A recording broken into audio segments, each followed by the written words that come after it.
all of a sudden there's probably 1,000 people out in the street. Everybody is running.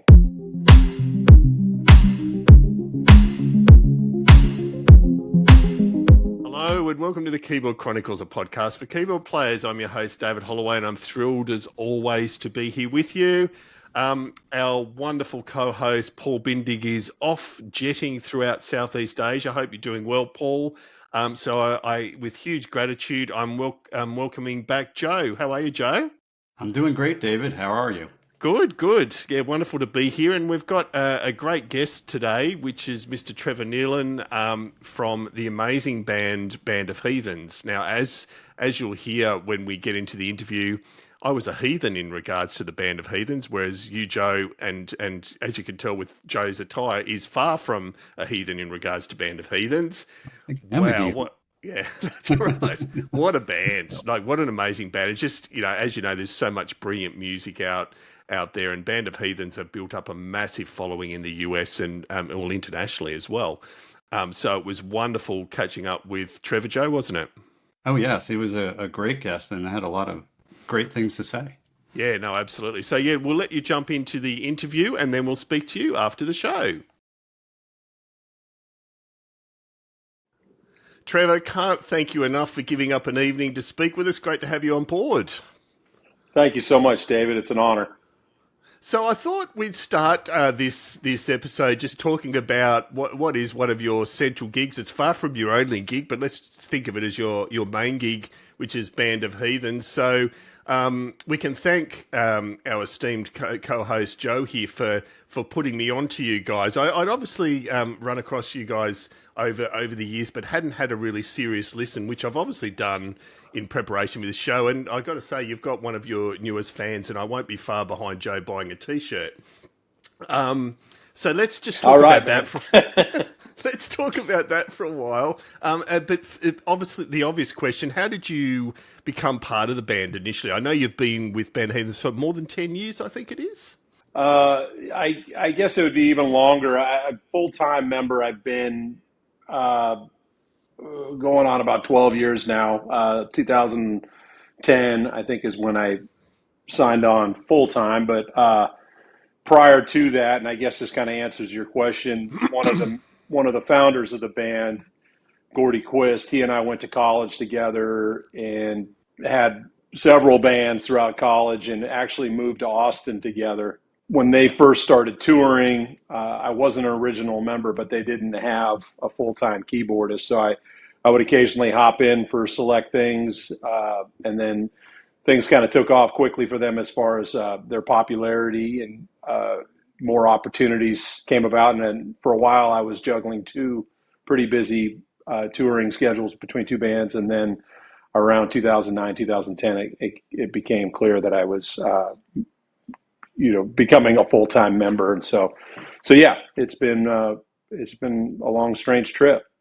And I assume, Trevor, it wasn't. It sounds like you eased in there as far as did some initial work. There wasn't some formal audition. It was more just getting to know each other.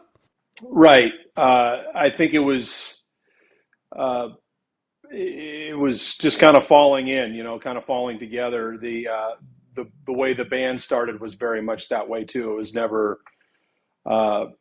There was never any designs to do anything other than play every Wednesday night in Austin at a club that's no longer, but it was just a good time that quickly got popular with the locals. And Austin felt like a lot smaller town back then, and so I guess word traveled fast. And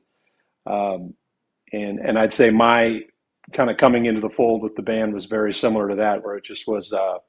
It was pretty loose for a while, and there wasn't finally an official ask, but at that point it seemed like it was a foregone conclusion. I was already involved and already played on some records of theirs, and it was easy. So how would you say your roles evolved over the time in the band? Well, when I first joined, Colin was still involved. And Colin, so David, at one point there were three, well, I guess really for a short while there were four singer-songwriters that were kind of the the beginning of the band was just four guys who were sharing a night basically, and sharing a backing band. And they were sharing a night at Momo's, this club in Austin, and they were playing one after another. And it just dawned on them somewhere in there, hey, let's join forces and just, combine bands. And they were all kind of already getting up and playing with each other anyway. But when I first joined, it was the three principal members, Colin Brooks and Gordy Quist and Ed Jurdy, were very much, the leaders of the band. And Colin, I think in 2011, late 2011, he had enough of just the rigors of touring. We had been, I think, 08, 09, and 10 were all 200 show years, which, probably puts you on the road somewhere of 250 days a year. So it was getting pretty burly, and he was just burned out. And so I would say I was already a member then, but when he left, and there was kind of a subsequent rhythm section change too, I guess I became more tenured pretty quick. And but it's, as far as having a say, and I mean, we've always handled this like a band. I mean, our current rhythm section has been with us for about a year and a half now, and I feel like they're treated like they're treated no different than anybody else. There isn't, I would say the ethos in the band is very, democratic. And, but yeah, I'd say my role's changed a little bit just the amount of miles and years I put into it. But yeah, we're all just, finding our way. Well, I've noticed that. I think I've noticed that. Like, there was a recent concert I saw where I think you had maybe just gotten the Mellotron, and you were kind of primarily focused on the Mellotron, and and I think you can speak to that about how you threw in a new toy and got to play with it. Yeah. Well, I think something like that, any vintage instrument, although the Mellotron is, a digital recreation, we wouldn't. I've only seen one real Mellotron on stage, and that was John Medeski. And just total side note, I just remember him reaching inside of it and manipulating the tape as he played. I mean, it was one of the most far out things. I mean, the guy's an alien. I think anytime you get a vintage keyboard as iconic, like as a Mellotron, it just immediately inspires. I mean, the first time you play a Mellotron after, say years of playing other keyboard instruments, I mean, it's like, what happens? Sergeant Pepper, you just start, I mean, it's like things just start falling out. You're like, oh man, this, and then you're messing with it. So yeah, it's fun. I mean, it just inspires creativity.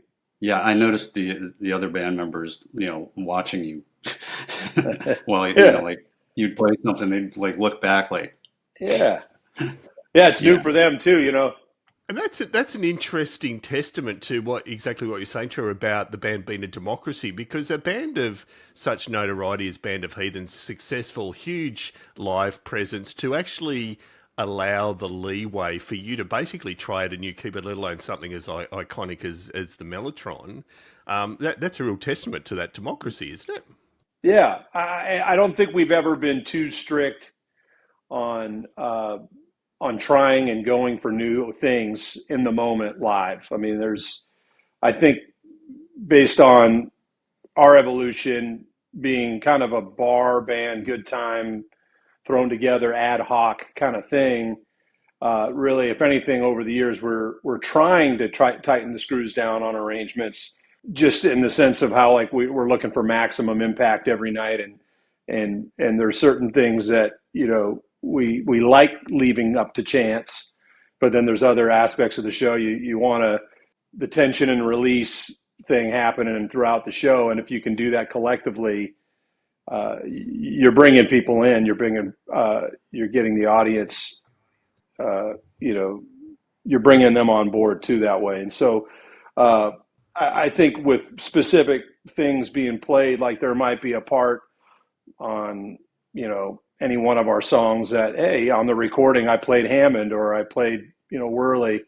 And I think we've all given each other license that if somebody wants to try something new, it's going to get everybody's attention because we've all heard these songs and played them together so much. But if you're going to go for it, own it, and the other guys will usually follow suit and follow you. Or, I mean, I think everybody's pretty generous that way as far as the vibe on stage, and nobody's too disrespectful of the catalog either. I mean, we try to keep it within.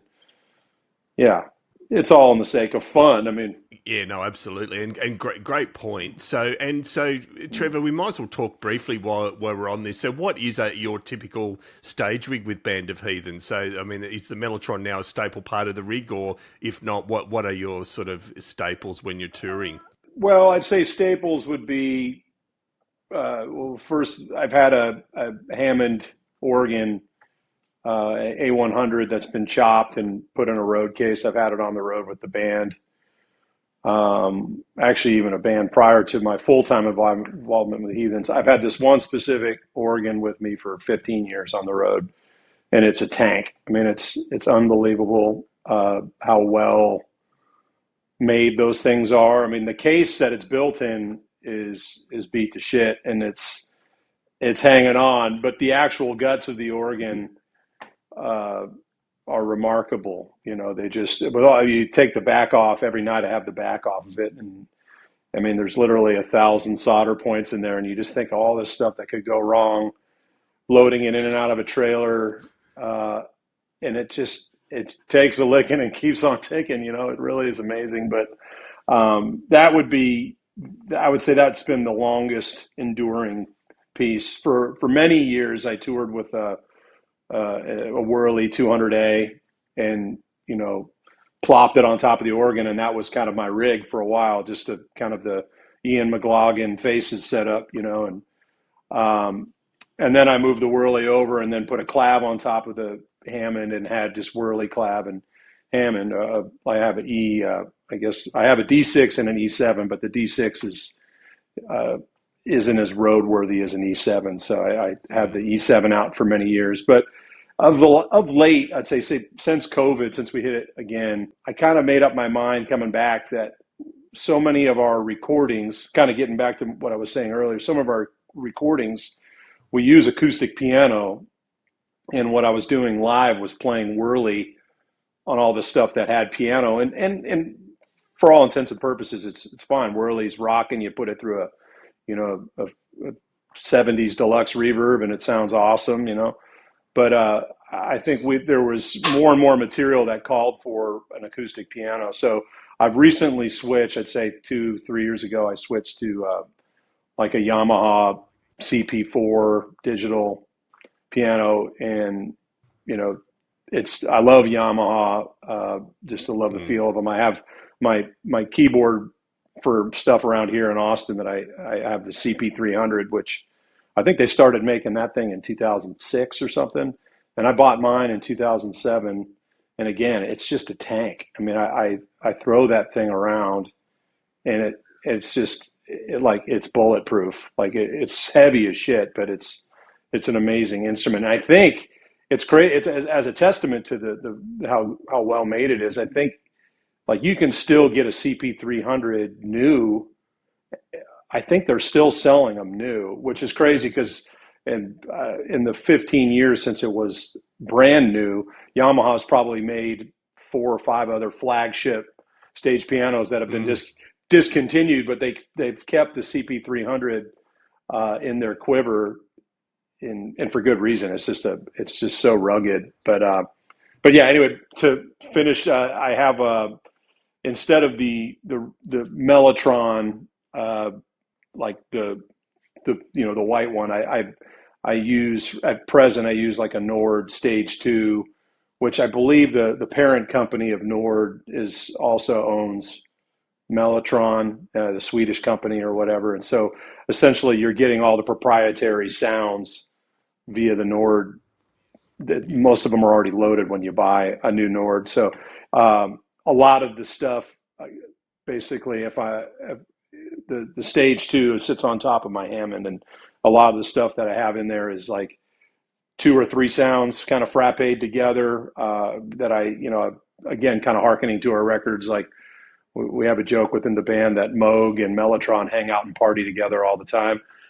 So like we like to double a Mellotron part with like Moog, silly stuff like that. So I'll try to recreate the sound of the record as best I can, or layer and split so I can have some strings, have some bells, all in one sound, and kind of work around. And so yeah, that's basically the rig right now. It's just two digital keyboards, a stage two, a CP4, and then a Hammond with an old Leslie 145 that I've had for 24 years, and and a little tube amp. So. No, very nice. Yeah, very nice, robust rig as far as sound range, and it sounds like the Hammond's holding up as robust, so that's even better. And I do want to try and work into the music lexicon this whole idea of frappeing sounds together. I love that. I think we need to get that into the common musical lexicon. I think that's great. Yeah. Let's go. So I want to jump back, Trevor, to your childhood, because I know, again, when doing research for on your own website, you mentioned that you're self-taught. Now, I'm sure that there's a lot of work gone into that education around your playing based on what I hear. So just tell us a little bit about your upbringing and how you actually got into playing keyboards and in your mind, what self-taught meant. Well, I started taking lessons probably 5, 6, 7 years old, somewhere in there. I don't remember exactly. And I took for a few years. And,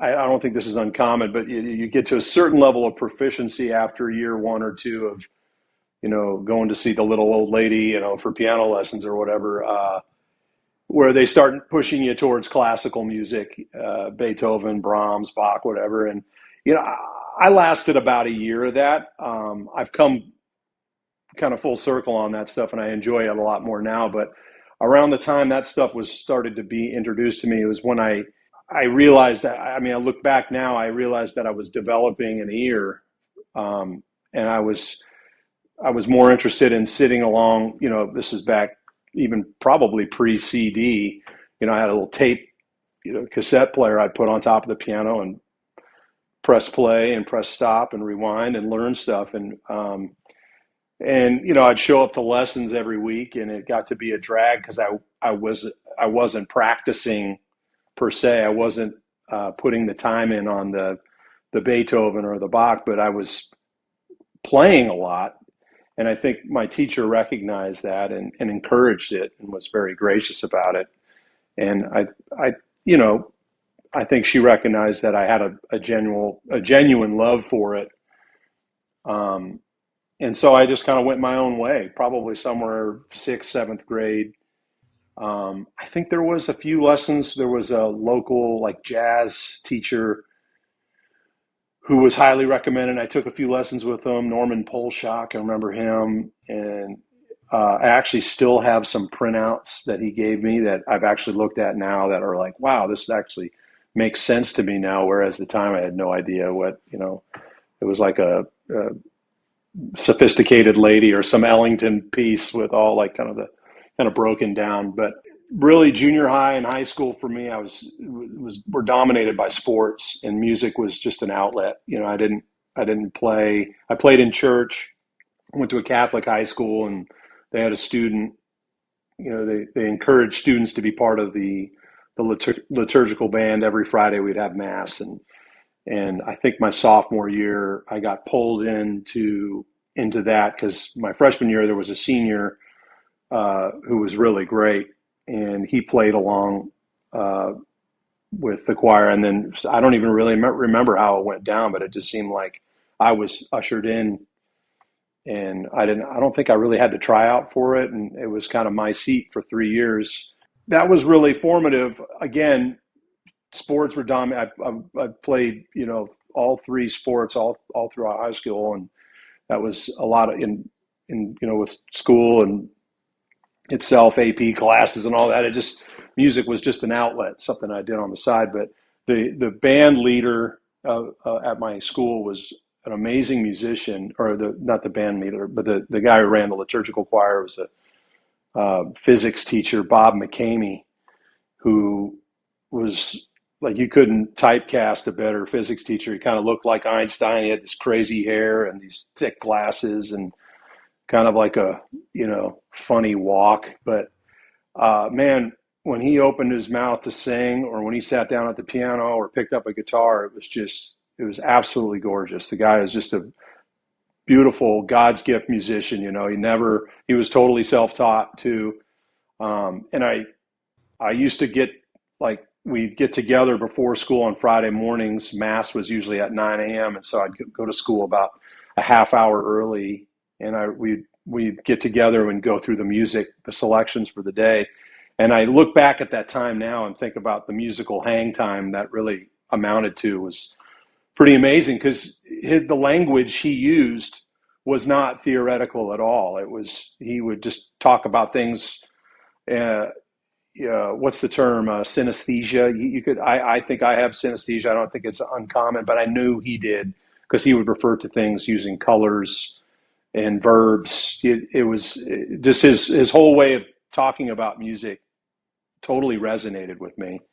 And so I would say that was probably my most formative time as far as learning how it all kind of worked. Mm-hmm. But again, throughout all that, it was just, I ended up playing college sports, and so same all the way through college. My life was very much centered around school and sports, and again, music was just kind of this outlet. And we might come back to the synesthesia, because that's an area that fascinates me. But so in the liturgical band situation, I'm assuming that's organ you're playing there, Trevor? No, it was mainly piano. I don't think we had an organ. Okay, there you go. And, it was really cool. It was cool music. I mean, it wasn't like a Baptist gospel church or anything like that. We didn't have that kind of hip stuff going on. But he always made those songs, How Great Thou Art or whatever. He would make them sound so beautiful. Like they just play them like they were, I don't know, it was like a Cat Stevens song or something, where just these kind of rolling, it would breathe like in a way that was, and I copied that. I watched how he walked, from the 1 to the 4, or from the 1 down to the 6, or, do a back door, the 1, 5 up to the 6, and I just, all these things he would just say. I would be like, well, what's that? And he'd just be, oh, it's just this. And it was like, and he would say it in a way that would just be like, oh, light bulb, like, that makes sense. And one of the coolest parts about that was, we'd have this section of the Mass where, they're bringing up the gifts, and there would be kind of a moment, usually every, and I'd say a moment, probably about a minute and a half, where it was kind of a solemn moment where they're preparing the Eucharist or whatever. And when I first started, I think he would normally do it, but then he would just be like, go play something, go play. He would whisper, go play something. And, it'd be most of the school, it'd be 900 or 1,000 kids in the chapel, piled into the chapel. And, and I'd just get up and play something. I didn't have anything, and that was like, again, it was kind of like the first time I was put on the spot like that, to just do that in front of people. But effectively, that's how I played piano my whole life up to that point, was just, once I got out of lessons, that's, I get home from school or whatever, or practice, and go sit at the piano for 15 minutes or an hour and not think, just totally zone out, and yeah. I think my parents encouraged it. My dad would always say, that was really lovely. What was that? I don't know, but, back to the school and Bob McKendree, that was all, I look back at that now as being really, significant as far as the love and the release that music still offers me today, all these years later. So. Yeah. And no, it's a great perspective. And I mean, obviously music can be a religious experience, whether you're playing it in a liturgical sense or otherwise. And speaking of music as a religion, the Grateful Dead, Trevor. So a little birdie tells me that you're a bit of a passionate Grateful Dead fan. So we're going to break this down into 2 parts. So Joe will ask something in a sec, but I need to ask you as a non-American. So for those of us outside the USA, totally aware of the Grateful Dead, but what I believe most of us are totally unaware of is just what a fundamental cultural phenomenon for, I'm going to say, people over the age of, is it over the age of 60? Is that being unfair? Probably 50. Let's say 50. Just Yeah. explain to us non-Americans just why Grateful Dead are such an important band in the context of the USA. Well, I honestly think, I mean, again, confessed here, huge fan, but the cultural significance of all that went on around the band is really mind blowing. I think just the people they were associated with, from Ken Kesey and the whole acid trip thing, and then all the post beatnik era. I mean, the guys, Neil Cassidy and Kerouac and Henry Miller, all these people that Ken Babs, these were like cultural luminaries, countercultural luminaries, but are still widely read and are very significant, I think, in kind of moving things forward in our country and the world, really, culturally. And obviously, the Summer of Love and Haight Ashbury, all that thing had its heyday, and that came and went, and all kind of died on the vine. But the possibility that introduced, remains, and we see that with our Apple, our iPhones or whatever. It's all kind of that brain craft, that kind of explosion of creativity and ideas that was spawned in that era. We're still riding it, and the Dead were right in the center of all that. And I don't think they were ever part of a school. Like, they weren't like a music industry propped up thing. Like, they just kind of marched to the beat of their own drum, but all the while they had this great scene around them, and it started small with the acid test that quickly grew. And then once they graduated from all that, it just kind of, everywhere they went, they were indoctrinating people into this thing. And the best way, I mean, you could describe it in a myriad of ways, but I just think it's just fun. It's just fun, it's life. It's got sadness and dark and light. It really is pretty amazing. So I look at, I play in a Grateful Dead tribute band. It's been 13 years now, and we like to think of it as a public service here in Austin. Every big city, David, in the U.S. has a Grateful Dead tribute band, and it's a whole lot of fun. It's a gathering. We get together, and everybody's channeling the experience. But I would say now, we just, did a couple sold out nights here in town at Antone's. 75% of the people in the crowd weren't even born when Jerry died, and it still has the same feeling, more or less, for the other 25% of the people who might have seen him, who were there. It's the same vibe. The same thing is happening over and over again, and it really is one of the coolest things, not only musically, I think, just culturally, that the United States has ever. It's quintessential Americana. It has every. Lyrically, what it draws from, the gunfights, the card games, and just kind of these, liquid Appalachia kind of scenes. It will never go away. It will never get old. It's just quintessential Americana, I think. So the funny thing, I was thinking now it's just connecting that to back to me, when Bob McCamey, my music teacher, or the band leader in high school, when he'd say, "Hey, go Trevor, go play something." Occasionally, I would just default to playing a instrumental version of a Dead tune, and I would have, like, this is in high school, I'd have like 3 or 4 buddies who would be like, "Yeah," they'd here we are in church, and I'd be playing "Comes a Time," like, or "Standing on the Moon" or something like that. And the teachers would be, "Oh, that was lovely." They had no idea. Great. It's like, yeah, that was Garcia, Hunter, but my own interpretation of it, of course. But no, that's great. And I mean, you've taken that passion to being in a tribute band. Trevor, tell us about what your approach to that. So just how do you actually approach it and keep learning all those songs and so on?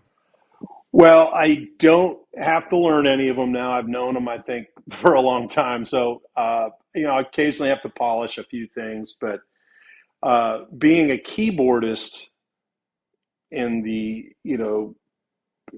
the context of playing keyboards in a Grateful Dead type setting, you really have carte blanche. You can, because that was the one chair in the band that rotated. I mean, they had several keyboardists in their 30-year run.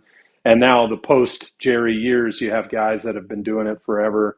Jeff Chimenti, Rob Baracco, or a couple names that come to mind.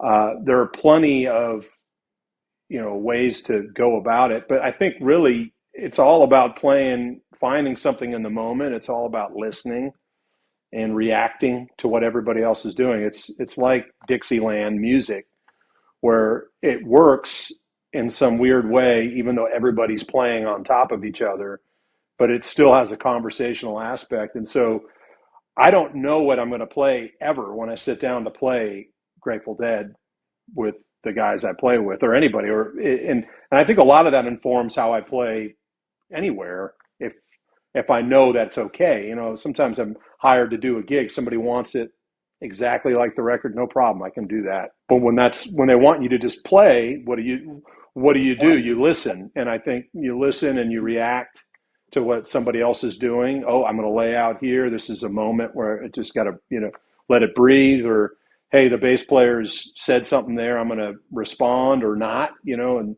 I think as a keyboardist in the Grateful Dead realm, I think I heard something once from Keith Godchow, who was the keyboardist from 71 to 79. He was a very quiet man and didn't say much, but there was one interview I read or something where he was asked, like, what's your greatest inspiration as a keyboardist? And the person, I think, was asking as far as, like, are you going to say Herbie Hancock or Keith Jarrett, or like, and he was like, well, Phil Lesh. And it was kind of laughable, but he was an amazing pianist. But I got it as somebody who's been playing the music for a long time, because when he went on stage, he was set up next to Phil, who was one of the most obtuse and unique, idiosyncratic bass players you could ever imagine. But that's where he was drawing his inspiration on a nightly basis, was just following Phil. Phil gave him enough to work with on a nightly basis to come up with stuff. And that makes total sense to me, and when it's working right, everybody's really anticipating what each other's about to do, and, just communicating, that's the real high right there. I mean, all the other stuff that people attach to the music, LSD or, Haight Ashbury or whatever they want, the real high comes from that. That's the fun in it, when it's all working like that. So speaking of working with other artists, you list a number on your website, and I'm familiar with some artists you've worked with because you've had them open. But you list some artists like Sean Colvin, Willie Nelson, John Oates, Ray Benson, Joe Ely.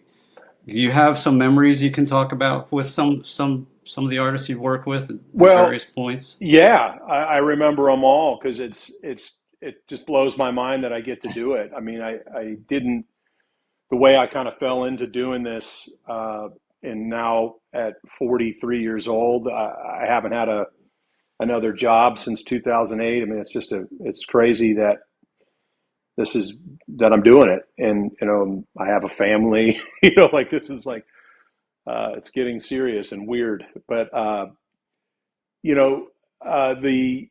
have to give a lot of credit. I think some of the names on that list, working with Bruce Robison, here in town. He's a great songwriter and just an amazing guy. He started a thing called The Next Waltz about 8 years ago, and kind of moved his studio from Austin out into the country here in Lockhart, which is about 35 miles south of Austin.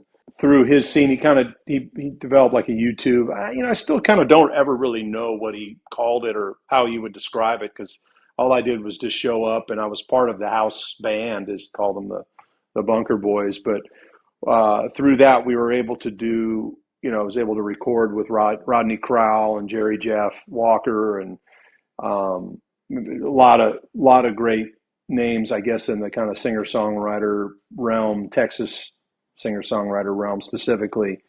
But the crowning achievement, I would say, was Willie maybe 18 months ago we did that, and he didn't come into the studio with us. He doesn't really, post-COVID, he's probably never going to step foot in a studio with a band ever again. But we had a real string section with us. First time I've ever done that. We had 20 people in a room, all recording together at the same time, 10-piece strings and 2 keyboardists, and just an amazing band. Everybody playing so quiet and delicately, and we played Slow Down, Old World, and Pretend I Never Happened, some iconic, mid-70s Willie's songs, and his daughter Paula sang them live with us, and then Willie overdubbed them. But yeah, I mean, that would be a memory, just to say that, hey, I'm on a record with Willie Nelson. It's a kind of a heady thing, but I remember them all because I just really, really appreciate it all. You know what I mean? It's a kick. Trevor, what did you need to change as a player when you first started doing more of that production work? Were there things that you were used to doing when you were playing live that you've gone, okay, slightly different approach required here? Obviously, aside from being probably less free-flowing depending on the artist. I think a lot of the stuff, the first couple times you go in a studio, the first several times I was in a recording studio was making my own record or making a record with a band that I was part of. When you're totally green, it's so easy to be really attached to what you're playing. And you want to show well. Like, I want to sound like Chuck Leavell on this track because Chuck's my hero, or, you don't necessarily have the peripheral understanding of what's happening musically to realize, like, hey, that's not jiving with what everybody else is doing. Like, hey, that's cool. That's way too much. And I think I was fortunate. There's a few people that come to mind early on, but one in particular, George Reef, was in Austin, he was a legendary sideman, bass player, played with Joe Walsh for many years, and Chris Robinson, and I think he actually played with the Black Crowes for a minute. And he just had a long run. He died very tragically in his 50s with he got sick with cancer, but he produced a couple Heathens records, and I think he did so much imparting of knowledge with all of us without using words. Kind of, I think his vibe and his the way he kind of coaxed it out of us.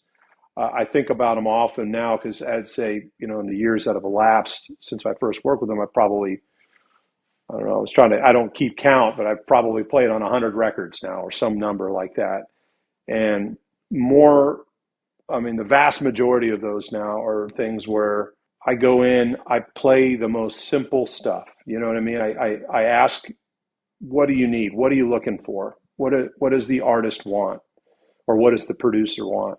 8 out of 10 times, they want you to play something really simple that works well and that supports the vocal. And it takes a certain amount of, you leave out your personal attachment in a way, and you're not seeking glory on every part you put down. And a lot of times that works out in your favor because people think, that's great. That one note you played or where you didn't play, that was so great. And I think that's the mindset, more or less. I mean, occasionally I'm hired now to play, like somebody really wants you to, hey, take a solo or get out there and, verse 2, you do all the fills or whatever. A lot of the country stuff we do, it's like, if there's not a fiddle in the room, verse 2 usually goes to the piano player. You're the one answering, and I love that, but I also love when there's a fiddle in the room and I'm just going to play something really sweet underneath it that, some leaned out voicing that supports what the fiddle's doing or what the vocal is doing. And I just think that some people are born with that gift probably, but it just comes with, experience and yeah, I think just leaving out your personal attachment to it and just being in full support mode, that's really the mindset. Is there a part that comes to mind when you think of that? A part that you particularly love that you Oh, remember doing? you mean as far as when I was asked to step forward? Is that what you referred to, or just like play something really? Yeah, yeah, yeah. Well, Either, really. I mean, Something that nothing really. I guess. I mean, there's a record recently that we did. Gordy from the Heathens has a studio. So to tie that all in, when George Reef, this man I just mentioned, passed, he had a home studio where we made two records in North Austin, and he had no children, no spouse, and his next of kin was his brother, who was a non-musician, and you know, after 6 or 8 months of the house being shuttered with full studio inside of it, he was left to start going through it, and he's just like, if you're a non-musician and you're looking at a pile of studio gear, you have no idea some proprietary cable could be worth $1,000 or nothing, and he was trying to go through it, and I think some stuff went right away to people like Ray Wiley Hubbard, or there's people who were really close with George, a bass or a microphone or whatever, but he was left with this really big lot of stuff and the house itself. And Gordy and a partner who was a dear friend of the band, they went in on the place together. They just bought the whole studio, and so that was about 2017 or 18. And since then, we've made a bunch of records for other people. So and most of those are produced by Gordy, and he's always doing me a solid by squeezing me in. If there's a budget for a keyboardist, he'll get me in there. But there's a record we just did with this guy Matt Tedder, who's a Fort Worth guy. He's probably 27, 28 years old, and he is just a mofo. He's an amazing player for his age. It's very much that kind of J.J. Cale. Even Jerry comes to mind, the way he plays. He's a Telecaster player, and he plays very lyrically and very articulate lines, and it's all that twang, but it's coming from a really deep space. So anyway, we made a record, and I would highly recommend anybody who's listening checking it out, because this guy is criminally underappreciated for his talent level, as a lot of people are, really. But that was a record when Gordy called me for it. He's like, this is going to be like, we're going to be playing, like everybody's going to be like a Jerry Reed record where there's going to be solos on every song. And that was different. And because normally that's not the case. We're going in with just kind of this collective mindset of just not that, whatever it is. But we're all really proud of the record, the way it came out. And it was all done in 3 days, and it was a great band. And I would say any song, to answer your question, any song from that record has a little bit more. There's a few in there that has a little bit more from the keyboards than what I would normally do, as far as, hot licks, Yeah, I can attest to that, because you guys brought out Matt Tedder Oh yeah, a couple of yeah. times He on, was some of he the was gigs. in, I think, our Yeah, last Thanksgiving run when we came through Houston. He opened that show, and yeah, and yeah, right. he's something else, man. He's a great player. Yeah. So speaking of gigs, do you have any good train wreck Oh stories you'd like to man. share with us, or a good train wreck story? Oh yeah, so I got to admit, I listened to a few of the podcasts, and by the way, I'm just really humbled that I got asked to be a part of this, and thanks for having me. This is really cool. But I listened to the Bill Payne podcast, and I mean, of course, when I got this, like, Keyboard Chronicles, admittedly, I'm not a big podcaster. I love, there's unbelievable stuff, like finding this podcast. I'm like, oh shit, I got to go through all this. This is so many. Uh, but I listened to the Bill Payne one, and I just thought, oh geez, I'm going to be on the same and be in the same chair as Bill Payne. I mean, I've just been studying that guy forever, and I mean, he's a hero of mine.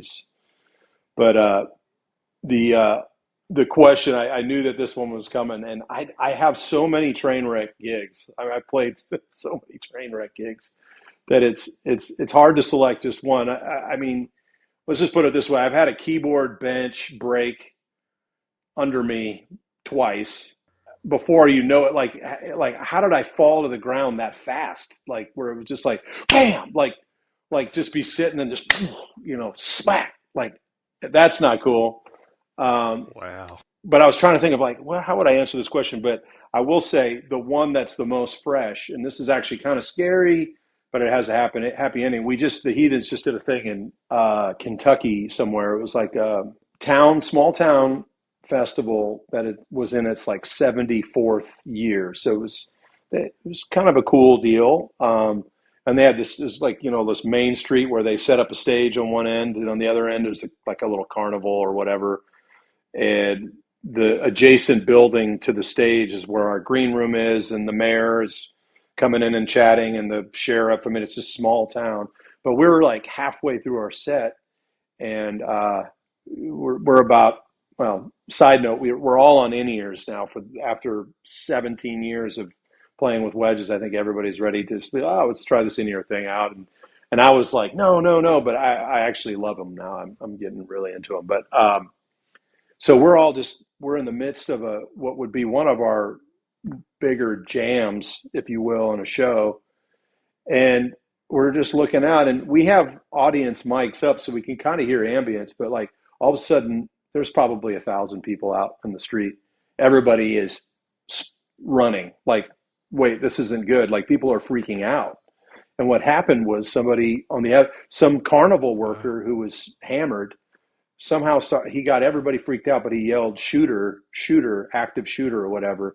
And so everybody thought there were shots. No, I think he yelled shots fired. Oh, wow.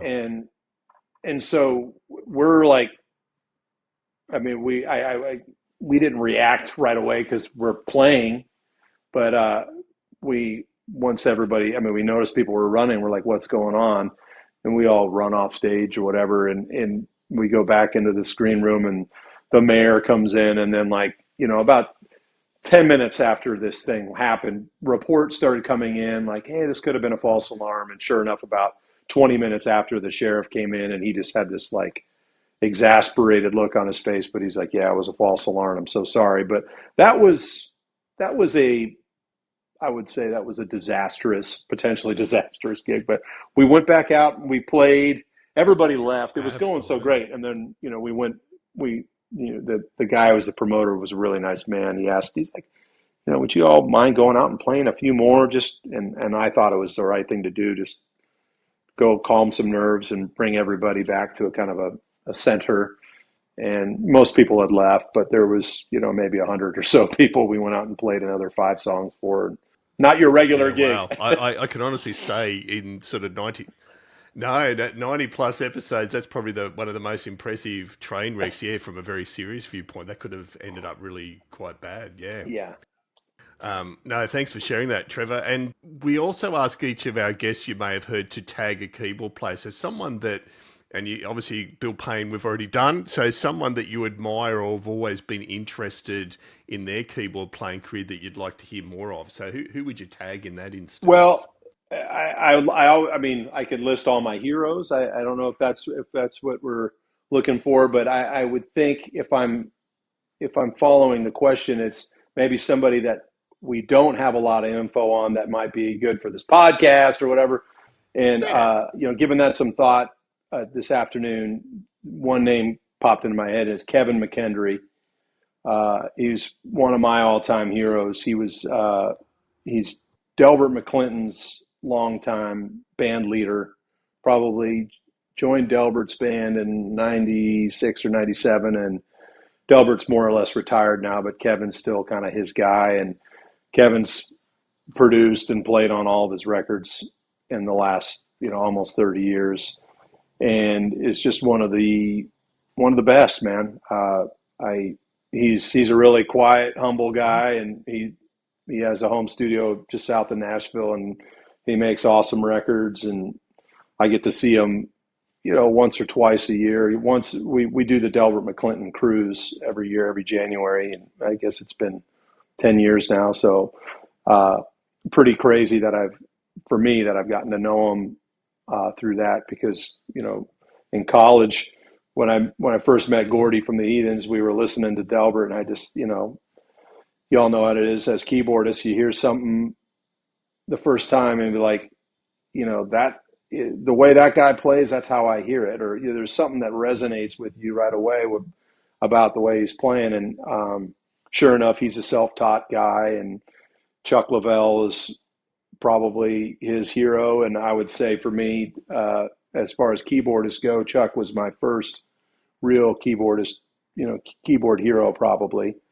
So we share that, even though I'm like Kevin's understudy. So, but that would be a name, Kevin McKendree. I think people need to know more about him. He's just, as far as rockin', soulful, good time in piano, it just doesn't get any better. It's like Ramsey Lewis, Jerry Lee Lewis, Chuck Leavell, Dr. John, if you rolled them all into one. But he's got his own thing too. He's an amazing, amazing player, a super cool guy. Now it's time for another question you may be ready for or not, is the dreaded desert island discs question. Yeah. So what 5 albums would you take to a desert island? It's a dreaded question because, as you know, I think I heard Warren Haynes say this once. It was like, musicians are typically the biggest fans. And so, we have lots of records that we like, and I have a hard time narrowing it down. But listening to I listened to the Alan Clark interview too, and I thought his answer was really good for this too. What a cool guy. I would also go with a Keith Jarrett record. I stumbled onto Jarrett later in life than I feel like Jarrett's the kind of thing. If I had heard the Cone concert at age 13, it might have altered my life course. I might have bailed on sports and been like, not like I could ever hold a candle to that. But when it hit me, like the first time I listened to that, I was like, I knew what I was about. I thought I knew what I was in for, but it had been set up and it was given to me like, dude, like carve out some time, light a candle, dark room. It was like a ceremony when I first listened to it. And, tears. I mean, it just totally laid me out. And it's one of those things where it's like, it was like it was familiar in a way or something. Like I knew something like this might be out there, but I had given up the search or something, I grew up loving George Winston, and actually like when I first started playing by ear, I don't know if you all know who George Winston is, but yeah, he's probably sold more solo piano records than anybody, even Keith. Don't quote me on that, but it's up there. He's like an insane solo pianist. But like George Winston, taking nothing away, and I'm sure you probably agree, is like the shallow end of what it would be a very deep ocean if you go towards Keith. Like Keith is, as far as the Keith Jarrett in the solo concert realm, as a deadhead, it's like, what do we love about a dark star? It's like, you don't know what's going to happen. And you might have to put up with 5 minutes of like, dissonance or like really intense, like avant-garde racket to get to some of the most hopelessly beautiful stuff you've ever heard. And I've gone full on, like I have all of Keith's solo concert recordings. I mean, he has way too many records to collect them all, but as far as his solo shows, I have them all. And then I've gone into the bootleg world. I mean, and it's my favorite music to travel to. Like I fly, I'm always jumping on planes or doing long drives. And it's like the perfect travel companion, So it'd probably be a Keith Jarrett record. So there's one great pick. Yeah. Well, I'd say it's probably going to be Sun Bear too, because I don't know if you all know, if you all are Jarrett fans, but the Sun Bear concerts are like, I'm going to finish the answer, just be specific. At Jarrett, for anybody out there who's listening, the Sun Bear ones are awesome because it's like 76, I think, and it's 5 shows in their entirety from Japan in November of 76. and you get to hear what would be 5 complete shows with literally no sign of repeat. All these themes are totally brand new each show. There's nothing. I've listened to them all so much that you can't like even identify anything that like keyboardists have these moves that we do, like, muscle memory things, or like it's absolutely mind blowing how inventive, and I mean it's just the height of human creative potential, really. So anyway, Jarrett, Sun Bears 1. 2 would have to be something with Chuck on it, because Chuck's my guy. So I'll go Clapton Unplugged. Chuck's, again, self-taught guy who plays in such a, I don't know, just the emotion in his playing and the mood and all that. I feel it. And I think Clapton Unplugged is his finest hour in a way. Like, he's not even on the first 4 tracks, but when he comes out and plays on Lonely Stranger, I think, which is track 5, it's just, listen to the track. I mean, it's just absolutely exquisite piano playing, and it's all underneath. It's my favorite era of Clapton. I think Clapton's one of the greatest living artists of any medium. But obviously, Clapton in '91 or '92, when they did that, I was going through some heavy stuff, and his singing on that record is just so chilling. And it was cool to hear Alan Clark talk about touring with him and during that time, what their life was like on the road. It's pretty amazing. Yeah. But yeah, Chuck. I'd say a Chuck record, and I'll go with Clapton Unplugged.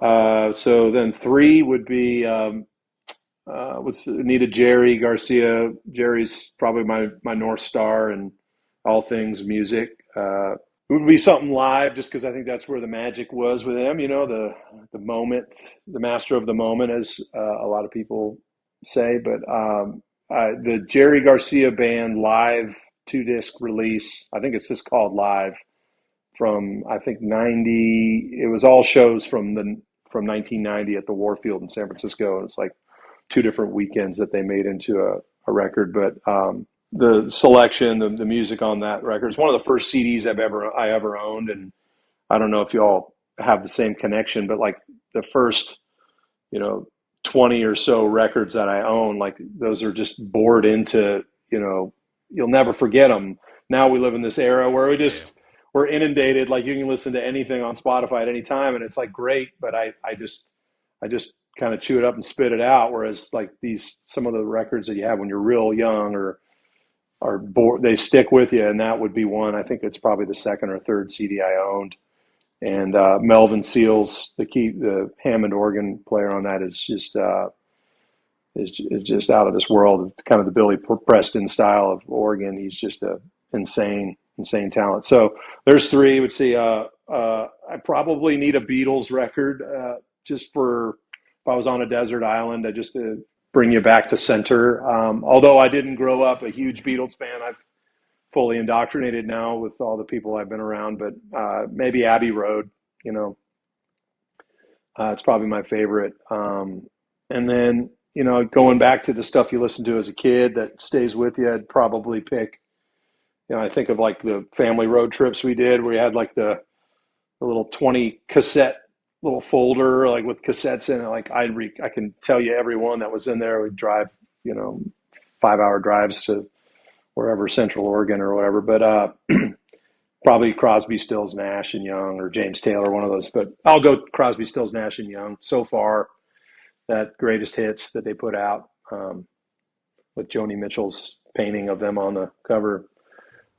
Just because I love singing along to all those songs. It's, at the time I didn't realize it, but I think that's probably where I learned how to sing harmony, because all those songs I could sing Graham's part, or I could find, David Crosby's part, and yeah.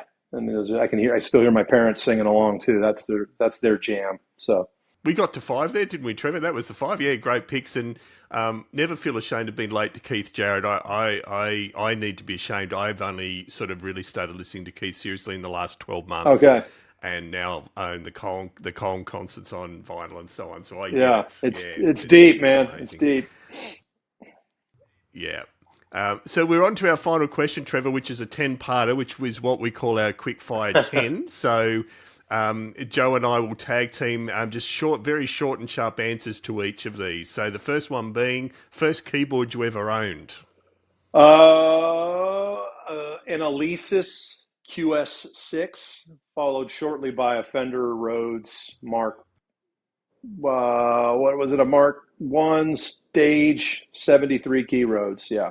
So they were in college, about several months apart, but pretty close to them. So I want to say Rhodes because it sounds cooler than an Alesis, but I think I had an Alesis first. I sold it to somebody in college, but What's your most important pre-gig ritual? probably a nap. Nothing Good Yeah. wrong with plan. that. That's great. Good plan. Trevor, keytars, are they sexy or an abomination? Uh, Depends on who's playing them. Good I answer. saw I Good saw answer. Herbie I saw Herbie like a year and a half ago at the Paramount here in Austin, 82 years old, spry as can be. And when he brought out the guitar, he'd already had the house. I mean, he blew everybody away. But yeah, when Herbie picks up the guitar, it's all right. I think I know the answer to this one. Transpose button or adjust on the fly? No transpose button. Yeah, no, understandably so. Favorite gig, if that's possible, Trevor, that you've ever done? Well, I guess I could say the first one that comes to mind.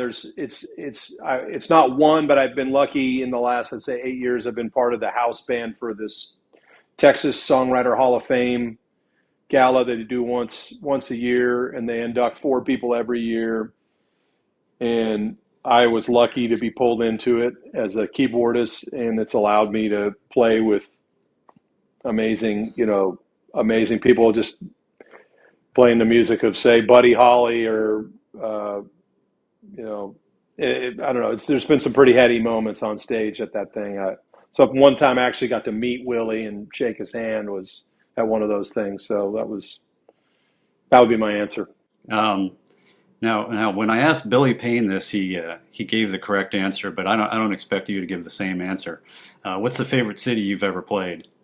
I mean, I love travel, so I mean, it's like I want to go to Australia, man. We got to get down your way, man. Please. But I guess we played Montreux a couple years ago. We did the Jazz Fest. It was July. We actually played the outside stage, which is the only free part of the festival, and it's actually the most people see that show because it's free and it's out in this kind of like courtyard, and you're right along what is like, to me, I kind of remember it as like a boardwalk, but it's not a boardwalk. It's just like a walk along the lake. And it was just such a amazing setting.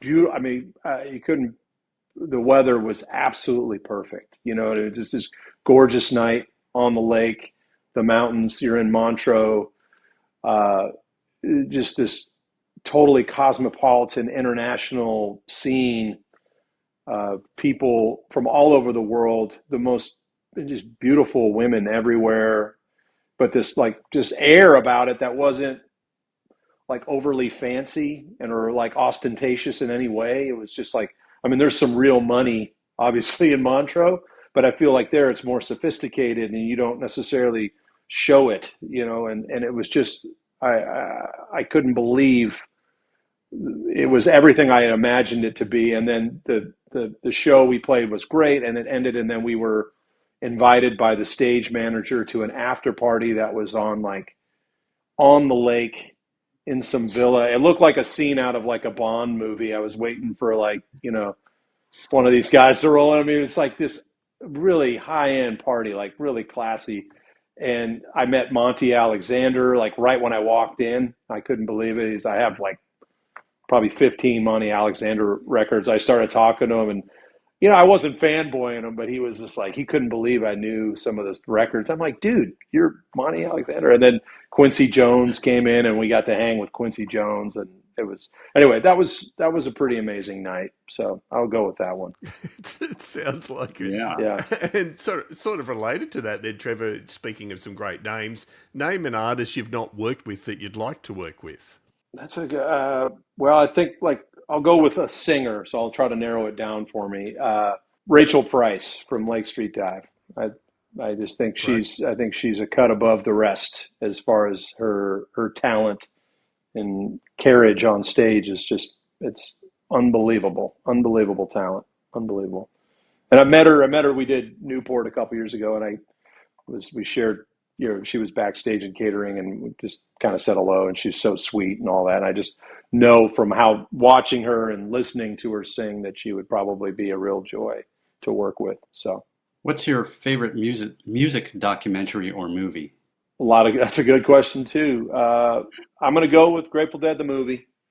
I rented it on VHS when I was probably third grade, and uh, from Hollywood Video, and I don't even remember why. I knew I liked them then. I had an uncle uh, went to like 300 shows. He was a pretty heavy Deadhead, and he had kind of been, he knew I was starting to listen, and he had kind of been egging me on, but I didn't need anybody's permission to rent it. But I remember watching it in that opening scene. If you haven't seen it, it's like it's an animation that goes on for about 11 minutes. Well, actually, no, it's 11 minutes because it's on YouTube now, and I play it for my daughters. They love it. They call it the Grateful Dead cartoon. They want to watch it sometimes.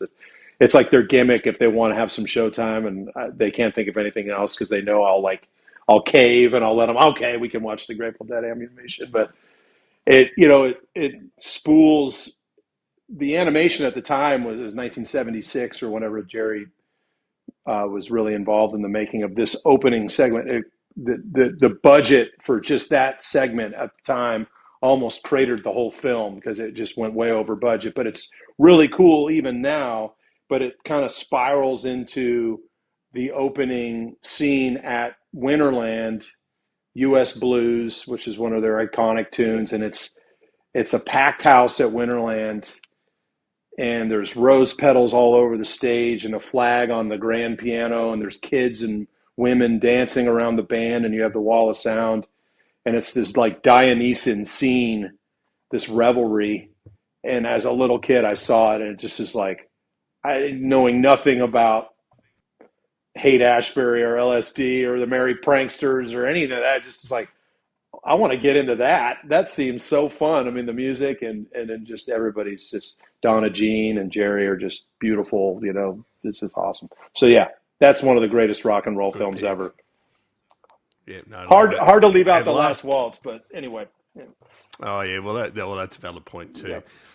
Trevor, last one is favourite non-musical activity or hobby. What keeps you sane when you're not involved with music? Uh, these days, I have three little girls, age 7, 6, and 21 months, and I work so much that when I'm not working, like all my time is just with them, and I'll say it's just the best. It's anything they want to do is my favorite activity of the day because they're a kick. They're a lot of fun. So Yeah, great answer. No, great answer. Couldn't agree more. Trevor, it's been an absolute privilege to have you on the show. I know you're excited to be here, but we're even more excited to have you on the show. So thank you. we'll obviously be linking to lots of your great music in our show notes. Can't thank you enough for taking the time. And yeah, look, we will get you down here in Australia eventually, I hope. Come on, man. Let's do I have it. everything crossed. Let's do it. Yeah.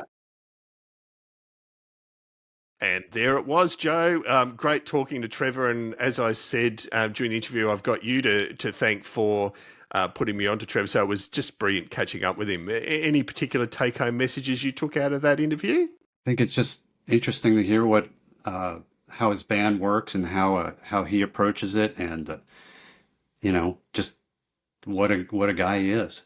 Yeah, no, absolutely. And I, certainly hoping that we get them down under, or I get the chance to see them in the future, because I'm certainly enthused after listening to their work over the last couple of weeks. So yeah, no, great interview, and thank you, Trevor, again for taking the time. So We'll be back again in a few weeks. Joe, thank you for stepping in. We always do appreciate that. No problem, David. I'm more than happy to do it. And so just a quick shout out to our gold and silver supporters very briefly. Brother Paul Brown from the Water Boys. Thank you as always, Brother Paul. Brother Paul just today, before I jumped on the show, posted this amazing video of Bobby Rush getting up in his, he's in his 80s, well and truly in his 80s, 89, don't quote me on that, getting up and playing harmonica and singing with the Water Boys just in the last couple of days. Amazing video. Do recommend you check it out. So thank you, Brother Paul. Thank you to the musicplayer.com forums. Great forums. I've been a proud member since 2001 and highly recommend if you're a keyboard player and want a community of like-minded individuals, definitely do check out the Keyboard Corner on musicplayer.com. And then last but definitely not least, Midnight Mastering.